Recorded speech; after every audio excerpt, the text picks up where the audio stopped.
Karibu sana kwenye kliniki ya afya ya mapenzi. Kwa video hii ni mwendelezo wa video iliyotangulia ambayo ilikuwa na kichwa cha habari cha wanawake wanavyotegeshewa kinyume na maumbile. Video ile ya kwanza ambayo nimeitaja nilikatisha kidogo, sababu ilikuwa kuna kitu fulani nilikuwa na harakisha niweze kufanya mbele na muda wangu ulikuwa umeniishia. Lakini pamoja na hayo kuna mstari fulani wa Biblia ambao nilikuwa nimepanga kusema lakini sikusema kutokana na haraka hiyo hiyo. Lakini kuna vitu vingine ambavyo imepasa nivizungumzie kuhusiana na swala hili la wanawake kuingiliwa kinyume na maumbile. Ni kitu ambacho kimeendelea kuongezeka kasi katika maisha ya wanadamu, na wana baadhi ya watu ambao wamekubaliana nacho kwamba ni kitu sahihi cha kufanya. Japokuwa Biblia inakataza hicho kitu na watu wanafahamu kwamba kina madhara, lakini watu wanakifanya hicho kitu cha kwenda kinyume na maumbile. Nakumbuka miaka ya nyuma kabisa, Askofu Kakobe alitoa mahubiri ya kuhusiana na mstari huu, na ndio maana nilisema kwamba kwa sababu nilisahau kwenye video ambayo niliiweka mwanzoni, nikaona niulete hapa ili watu waweze kuona uzito kwamba hili jambo vile Mungu anahusika. Unapomwingilia mwanamke kinyume na maumbile, maana yake ni kwamba unamdharau Mungu ambaye aliweka maumbile halisi ambayo inapaswa mwanaume muingilie mwanamke. Huna tofauti na shoga anayemwingilia mwanaume mwenzie, huna tofauti kabisa. Sasa mada ya leo nimeweka kichwa cha habari kwamba mkeo kutambulishwa kinyume na maumbile. Mada iliyotangulia ni wanawake wanavyotegeshewa kinyume na maumbile, na mada ya leo inasema mkeo kutambulishwa kinyume na maumbile. Na kuna kesi ya mwanamke ambayo nilitoa pale, kuna message yake ambayo ziko hapa kwenye simu hii, na nitasoma message hiyo kurudia tena kwa faida ya mtazamaji mpya, lakini cha msingi ambacho napenda nikizungumza ni kwamba jambo hili ni la hatari, sio katika hali ya afya yako tu kawaida, lakini vile vile mbele za Mwenyezi Mungu ni hatari vile vile. Kwenye kitabu cha Wakorinto wa kwanza sura ile ya 6 kuanzia mstari ule wa 9 hadi wa 10 kuna maneno haya: au hamjui ya kuwa wadhalimu hawataurithi ufalme wa Mungu? Msidanganyike, waasherati hawataurithi ufalme wa Mungu, wala waabudu sanamu, wala wazinzi, wala wafiraji, wala walawiti, wala walevi, wala watamanio, wala watukanaji, wala wanyang'anyi. Haya ni maandiko kutoka kwenye kitabu cha Biblia. Sasa basi, kutokana na ukweli huo kwamba jambo hili liko kwenye Biblia, lakini sasa hivi limeingia kwenye maisha ya watu, na kuna watu ambao wamekubaliana na hali hiyo na kuhalalisha hali hiyo, jambo hili sio zuri. Na kwenye video hii nataka nikuonyeshe ushahidi wa watu ambao wamepitia kwenye kona hiyo. Lakini kwanza, kwa faida ya mtazamaji ambaye anaangalia video hii kwa mara ya kwanza, nianzishe na mama aliyeleta mada hizi za kinyume na maumbile. Sikiliza message yake. Nimechati naye sana WhatsApp. Sawa, nimechati naye WhatsApp huyu dada. Sawa, ametuma message ndefu sana, mimi nikamjibu moja tu. Sawa, sikiliza. Dokta, habari, naomba unitatulie shida yangu, naogopa sana. Please, sikufichi ili unisaidie. Mimi ni mke wa mtu, nina mwaka wa 8 kwenye ndoa. Mume wangu mimi hajatulia kabisa, ana watoto 2 nje ya ndoa, lakini sijafikiria bado kuachana naye, kwani nimezaa naye watoto 3. Maisha ni magumu, hata nikiondoka nitawasumbua tu watoto wangu kwenye malezi. Dokta, mimi mwaka huu nilimpata mtu nje ya ndoa. Ni mtu mzima na heshima zake tu. Alinipenda mwanzo, sikufikiriaga kumpata mpenzi wa nje, lakini kwa jinsi anavyoonyesha kunijali mimi nikajitosa, nikampa penzi. Kwa mara ya kwanza hajaonesha tabia mbaya yoyote na nikamwamini. Lakini hii mara ya pili tulipoonana, Tulifanya mchezo vizuri tu, lakini katikati ya kumaliza mchezo nashangaa uume wake ukiingia nyuma, yaani sehemu ile ya haja kubwa. Kiukweli sikupenda. Nilijitahidi kumtoa mpaka nikaweza. Kiufupi, kileleni alimalizia nje. Na alipotoa nikamsema sana, eti ananiambia yeye anaona kawaida, hajaona kama ameingiza nyuma. Mimi nikavaa nguo zangu kwa hasira nikaondoka. Nikarudi nyumbani nikablock. Nikaswali swala ya msamaha kwa Mungu wangu. Kiukweli niliumia huko nyuma, sehemu ile haja kubwa, lakini nimejitahidi kukanda maji moto ili pakae sawa, lakini sijui kama patajirudi kama zamani. Na nikiingiza kidole nyuma nikiwa nimechuchumaa hakiingii, ila hakupo kama mwanzo, yaani mpaka najishtukia kama sipo sawa. Daktari anaogopa mume wangu akijua ataniacha, atanichukia sana. Hili tendo, je, kuna njia yote ya kurudisha iwe kama zamani? Nitaumbuka mimi daktari. Kiukweli wanawake tuna changamoto. Nimekwepa kutumia kinga ili nisipate magonjwa ya zinaa, lakini kumbe sikujua kama kuna kuingiliwa kinyume. Daktari, naomba msaada wako. Jana usiku nimekutana kimwili na mume wangu, lakini najishtukia kila muda, naogopa asije akagundua. Nina siku ya 4 daktari, sili vizuri wala usingizi hauji kabisa. Daktari, nitumie njia gani pakae sawa?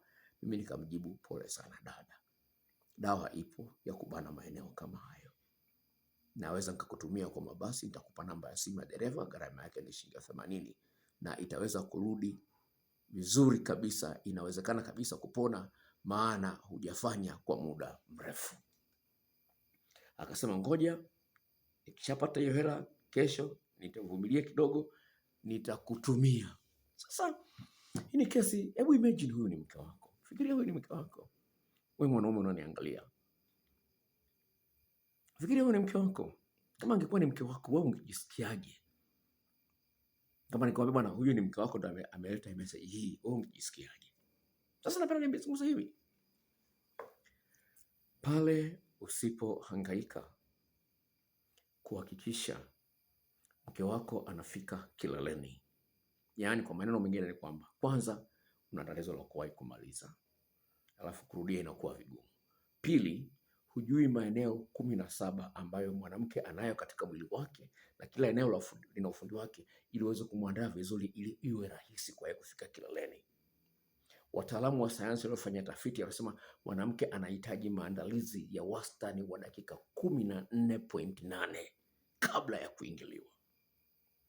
Sasa mwanaume ambaye hajui hayo maeneo 17 atamwandaa kwa muda mfupi huyu mwanamke. Dakika 5-6 ameshamwingilia. Mwanamke atafika kileleni. Sasa asipofika kileleni unamsababishia mawazo. Ukimsababishia mawazo ya kunungunika, shetani ndio atayakuza yale mawazo ayaweze kufikiria kuchepuka nje. Huyu mama amechepuka kwa sababu ya mawazo ya mume wake amechepuka. Sasa wewe simu yako umeweka password. Nikawa kupigia simu, usipopokea uombe samahani. Unakumweleza kwa nini hujapokea simu yako. Kama simu yako ina password. Au mara nyingine unazima simu yako. Mke wako amekaa kimya, wewe unafikiria mambo yako shwari. Hujui kwamba kuna shetani anampampa, anamwambia bwana usizubae, utaleta ugonjwa wa ukimwi bure na huyu mwanaume. Kama ni hivyo, akimwaga mboga wewe mwaga ugali. Hizo story zipo na wanawake wanashirikishana, wakikutana kwenye saluni, kwenye magrupu yao ya WhatsApp wanashirikishana. Kama nimekutana na kesi moja ya ajabu sana.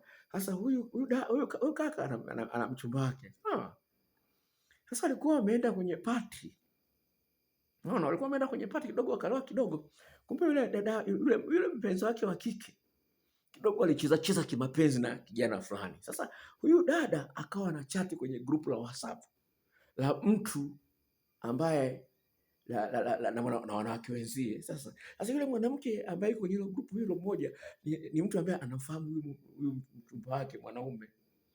Screen zile show me message zote, akamwambia mwangalia rafiki yako alivyokuwa anasema kwenye group la wanawake wenzi, alikuwa na chat anaitwa Cindy, yule dada alikuwa anaitwa nani, si yule dada mwingine, lakini alikuwa na chat naye ambaye alimponza anaitwa Cindy. Nakumbuka hiyo message. Sawa. Kwa hiyo unaweza kuna, kwa hiyo kuna haya magrupu ya WhatsApp, watu wanaambizana bwana wewe, kubali tu kuchepuka tu bwana, mume wako kama kufikishia kileleni bwana, wanaume wako wengi unatongoza kila siku. Sasa shida ni nini? Ni kwamba huyu mwanamke hujamkuta bikra. Sawa, hujamkuta bikra, ashatembea na wanaume wengine huko nyumba. Kuna mambo ambayo atalinganisha kutoka kwako. Mume wako labda ni mwembamba, au mume wako umepinda, au mume wako ni mfupi. Una tatizo la kuwahi kumaliza kurudia, unapata shida. Wakati mpenzi wako zamani alikuwa anapiga goli 4 bila shida.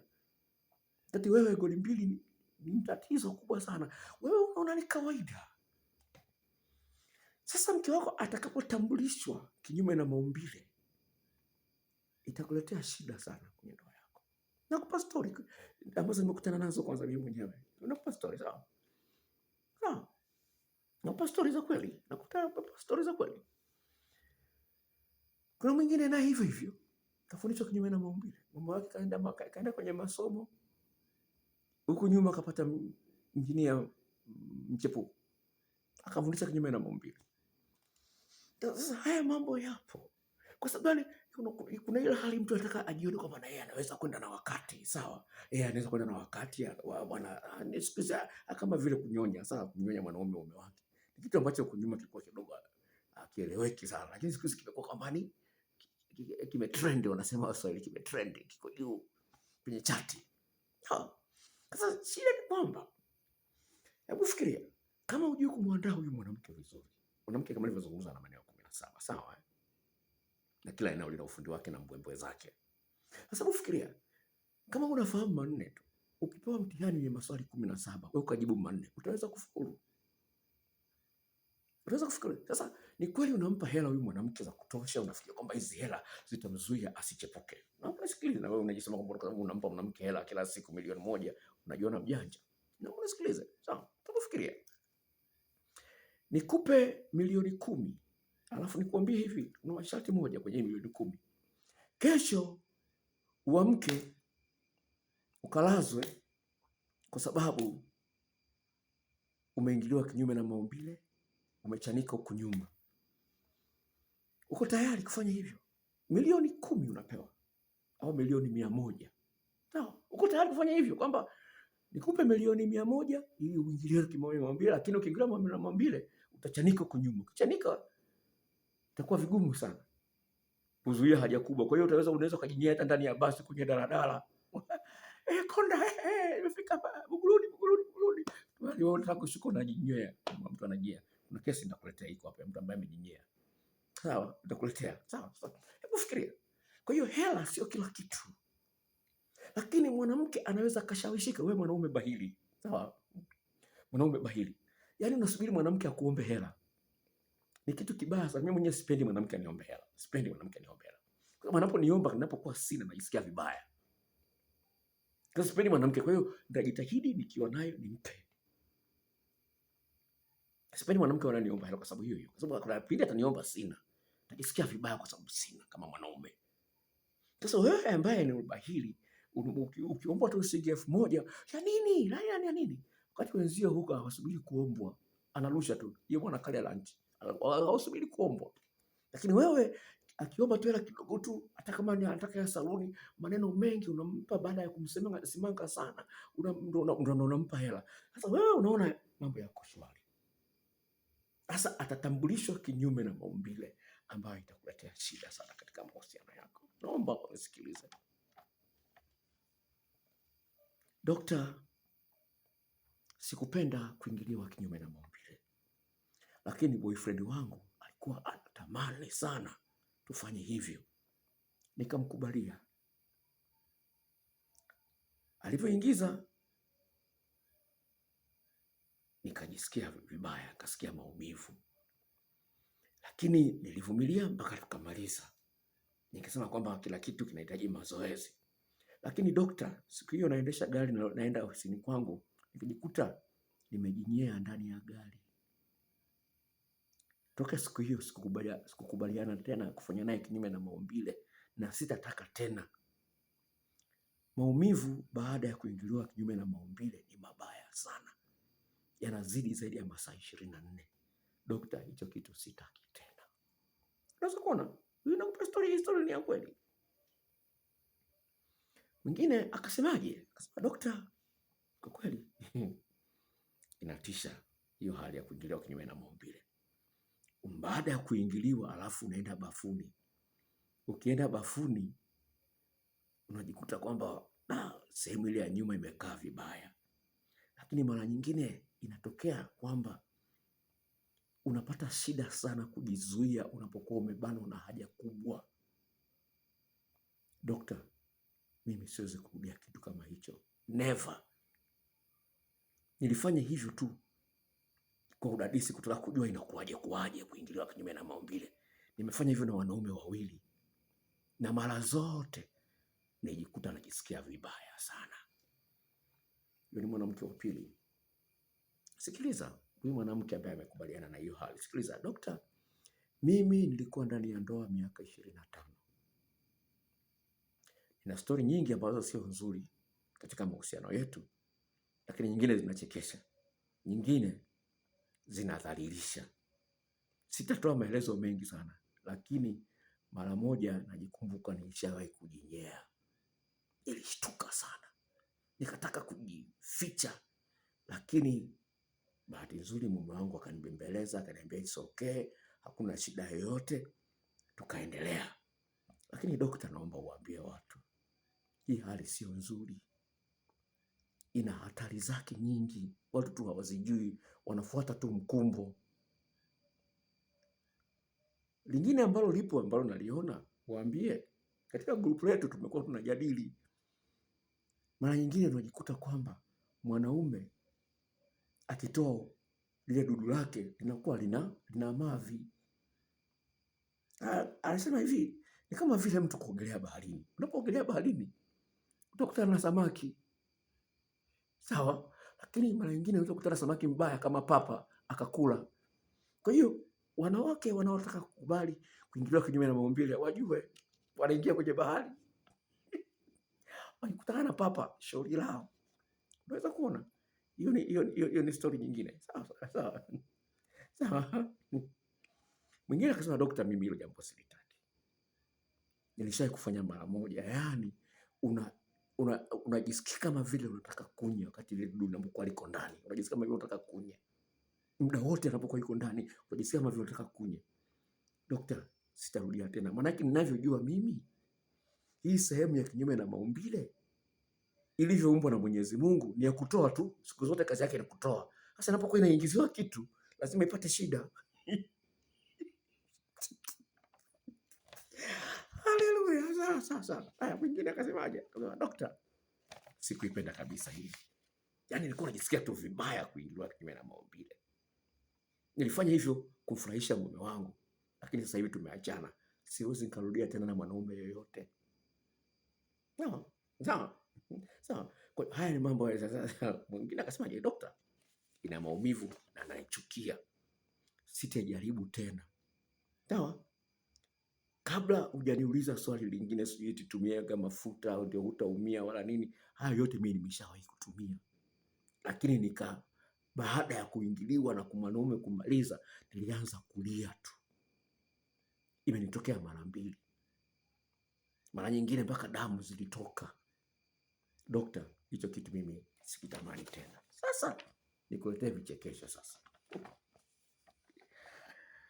Nikuletee vichekesho kutokana na haya mambo. Sawa?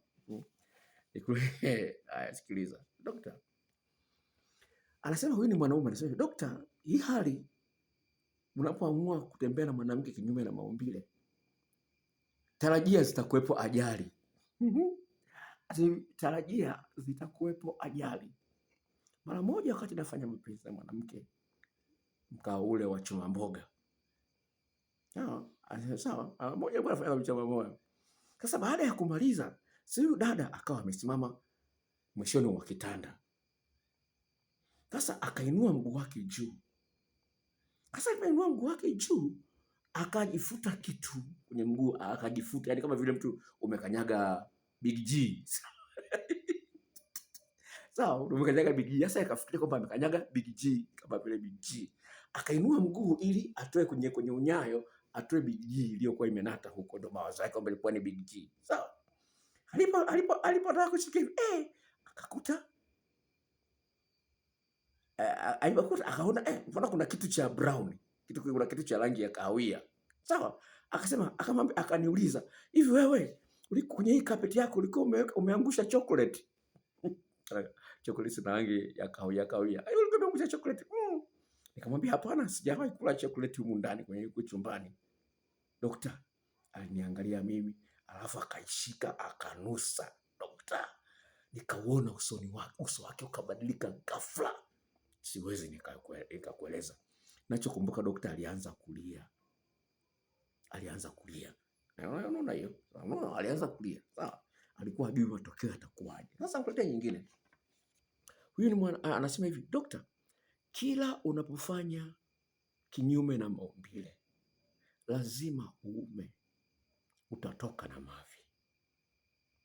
Acha kujifanya kwamba hujui kwamba kutakuwa na chembechembe za mavi kwenye uume wako.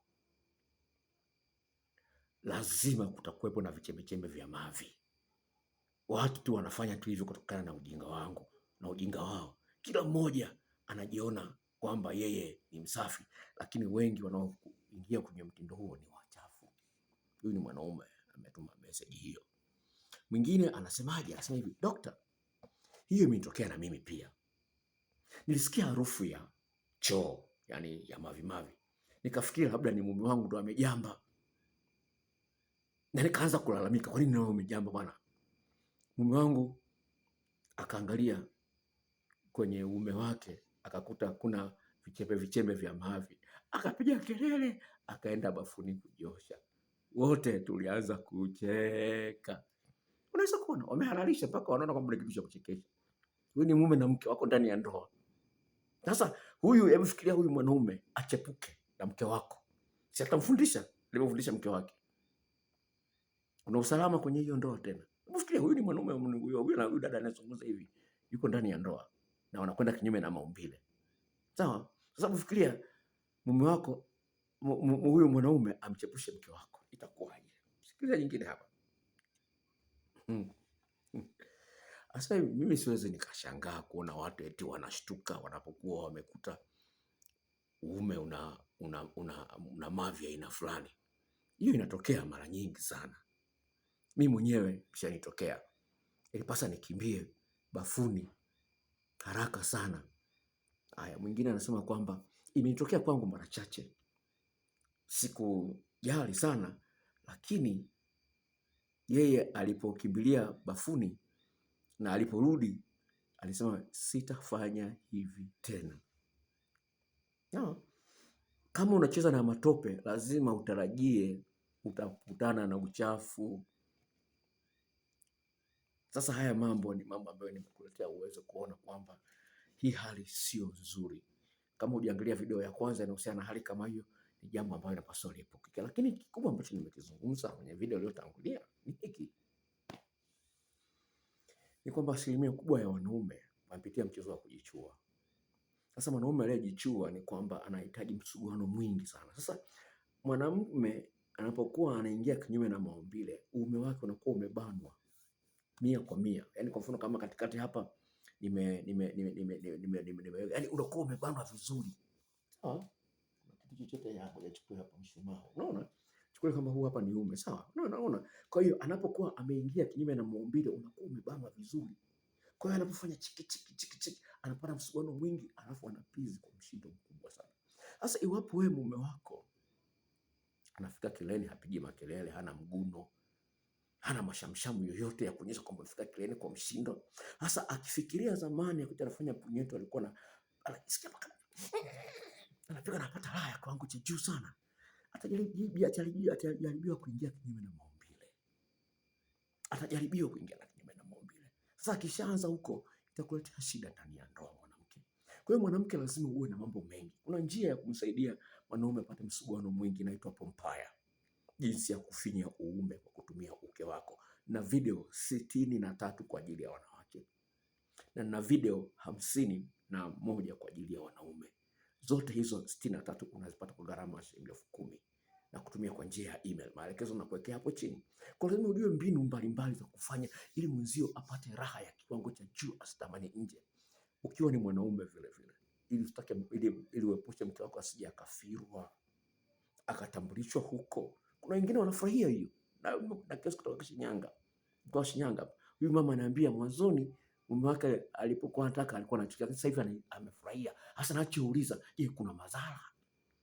No, sasa ni kweli wanafikaga kileleni kwa kuingiliwa kinyume na maumbile. Wanafika kileleni. Tena wengine wanasema kwamba ni kwa mshito mkubwa sana. Lakini kuna madhara yake.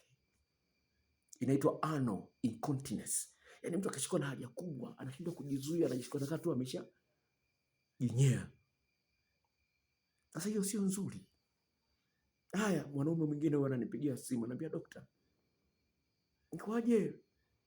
Mume wangu, kumbe mke wake alikuwa anajiambia ukeni. Sawa? Yeye akafikia anajiambia huko, akafikiria amefilwa labda. Unaona? Mke wake alikuwa anajiambia ukeni. Unaona bwana? Sasa yeye akafikiria kwamba anajiambia sehemu ya haja kubwa. Sasa yeye mawazo yake kwamba labda amefilwa. Unaweza kuona jinsi gani?